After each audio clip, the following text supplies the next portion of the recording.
সেদিন আমার যোগ্যতা ছিল না বলে তুমি আমায় রিজেক্ট করেছিলে, কিন্তু যদি একবার ফিরে দেখতে আর যদি আমার খারাপ সময় আমার পাশে থাকতে, তাহলে সত্যি কথা জান তোমাকে মাথায় করে রাখতো।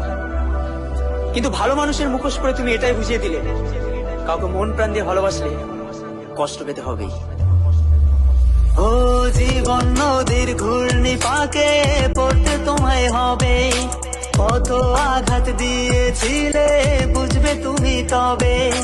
জীবন নদীর ঘূর্ণি পাকে পড়তে তোমায় হবে, কত আঘাত দিয়েছিলে বুঝবে তুমি তবে। কত আঘাত দিয়েছিলে বুঝবে তুমি তবে। তোমার লাগি পরাণ কান্দে চইলা গেলি ওরে জানরে, আমি শুধু তোর আশায় পথ চেয়ে রই নিঃস্ব।